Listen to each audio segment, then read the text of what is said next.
Look at his lyrics and look how his lyrics are influencing the people that consume his content on a regular basis. I don't think I can listen to Travisscott or Meg Thee Stallion anymore.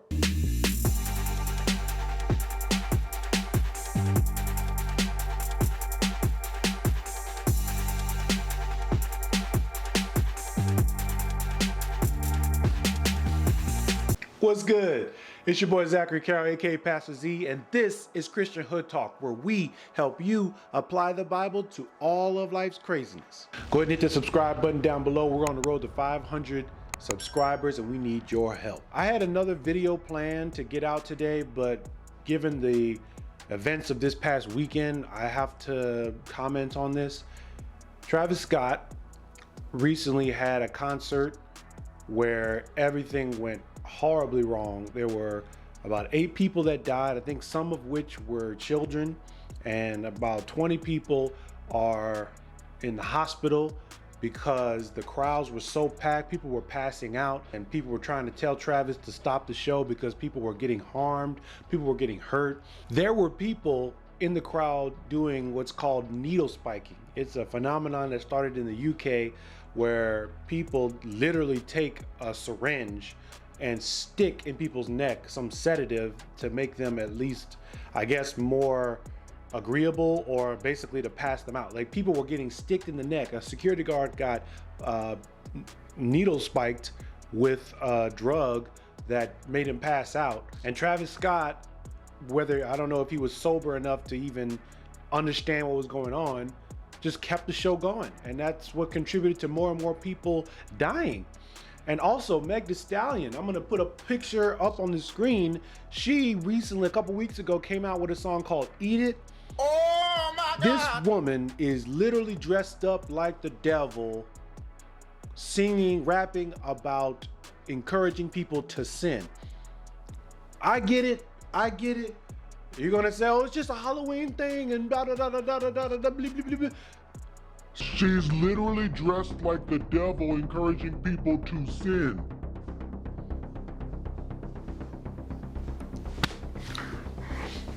Can you get more demonic than that? You can't get more demonic than that. That you can't. You really can't. It saddens me to say that I can no longer listen to these artists because they make some great songs. They make some amazing beats. After hearing about what happened this weekend, I did my own advice in this video right here about whether we should cancel artists. And I actually started listening and reading the lyrics. When you read the lyrics of a song without the music, without the beats, without the music video, all that stuff, you can really feel the power of those words, okay? The power of life and death exists in the tongue, okay? And those who love it will eat its fruit. The same effect that those words have on you when you read it without the beat is the same effect that they'll have on you when you listen to them with the beat. They're masked, they're camouflaged with all that beauty. There is an eyewitness that I think he is a rapper himself who basically expressed how traumatizing this concert was. We're gonna listen to it. Now, for those of you who are sensitive of the ears, this is full of profanity. I just think it's very important for you to hear someone who was actually there and experienced this concert and for us to talk about it. One thing I want us to key in on is how this eyewitness is saying the people in the crowd were acting. I'm okay with the fact that it was a very crowded concert and people were passing out. Michael Jackson, who has nothing but positive lyrics, had concerts where people were passing out and crying, and I'm sure people got injured because when you're that popular and that talented, you collect and amass that much support. So that's not the point. The point is, look at his lyrics and look how his lyrics are influencing the people that consume his content on a regular basis and go to support him. I kid y'all not, bro. As soon as Travisscott started, like all the flame, the fire, the fucking like the phoenix and all that shit, and then he popped out, started going crazy, and like I'm telling you, as soon as he started going crazy, like the whole crowd started raging and shit. Everybody just screaming, help, help, help. Mind you, I'm sitting on top of the fence, so I'm looking down on everybody and I'm seeing all this shit happening. You know what I'm saying? Motherfuckers reaching and they crying. I'm trying to pull people out. So look, In the middle, it's a VIP section, like different celebrities and people who pay like thousands of dollars to sit in the VIP section. Mind you, I'm pulling people out and I'm trying to pull them into that VIP section. That's where like people was pulling people in so they can breathe. So the people in the damn VIP section, they getting mad, talking about why the fuck you pulling people over here in our section. I'm like, man, fuck that shit, bro. These people about to lose their motherfucking lives. You know what I'm saying? So have you ever heard like one of them get at your songs in a club where it's basically the artist is encouraging people to start fighting? Like there are a lot of songs like that.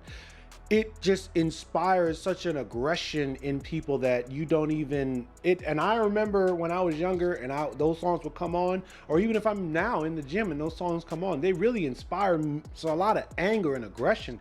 I start listening to a song and I just change. My whole vibe changes from just even killed to now I'm thinking about people that I want to hurt, people that I want to harm.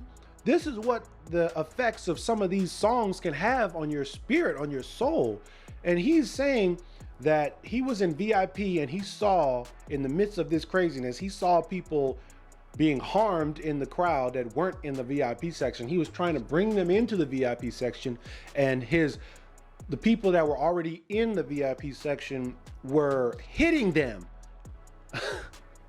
Hitting them and saying, I paid thousands of dollars for this seat. You can't come up in here. They cared about their own money more than the well-being of the other people around them. This is what the influence of some of these songs and some of these atmospheres and some of these spirits can have on you, on regular, decent people. I pull out this one boy. This boy, he probably like 14 years old. This a little bitty teenager, bro. This one lady, I kid you not, in the fucking VIP section, literally put her hands on this boy and associated this boy and started hitting him like, didn't I tell y'all don't jump the fuck over? So I end up screaming like, bitch, who the fuck is you to tell somebody what the fuck they can do? Like, bitch, this ain't your motherfucking concert, bitch.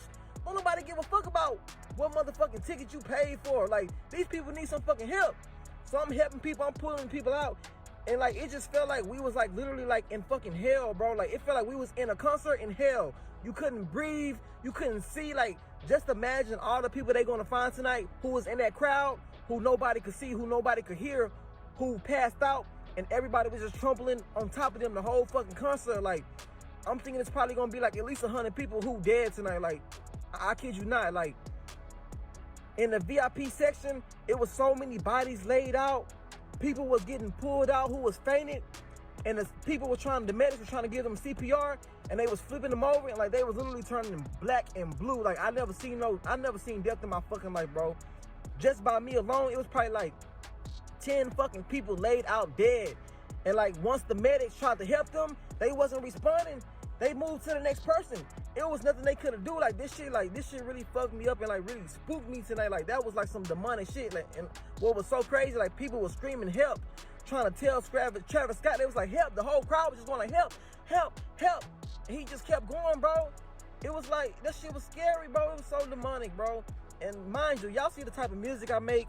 Y'all see everything. Like, you know, like, I've been so heavily influenced by Travis, but like, after tonight, bro, like, God really showed me, like, you know, like, stay away from that shit, bro. Like, that shit not for you. Well, there you go.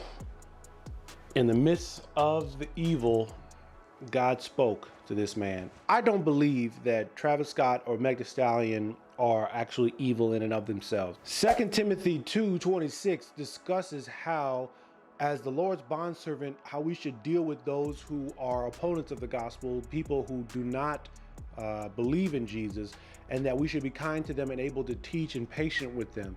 And also that we should pray that God will break them free from the trap of the devil who has taken them captive to do his will. So Travisscott may very well be captivated by the devil to do his will. And this definitely seems like one of those occasions. I did listen to Travisscott's response. I don't know if he was really sober when he gave that response, but this might be the straw that broke the camel's back to lead him in a different direction. But my concern is with you who are watching this video. You need to be on guard. You need to guard your heart above all else, because everything you do flows from it. And these songs have an access to your heart. All of these songs, all of these artists, everyone that has influence in your life has access to your heart. So if you love Meg Thee Stallion, if you think that she is strong female character that is helping women with their self-esteem and fight back against the evilness and tyranny of men, she's also leading you to death. She's leading you to sin. Isaiah 5:20 states that it is really bad when we become a society that calls evil good and good evil. And so all of this music that's out right now, you're having a hard time to cut it out of your life because you think that it's pleasing and you think that it's contributing to your happiness when it's really contributing to your emptiness. What do you think about the current status of pop culture? Is it leading you towards Jesus or away from Jesus? Do you even care? I'd love to dialogue with you down below. My name is Zachary Carroll, aka Pastor Z. This is Christian Hood Talk. Y'all be cool.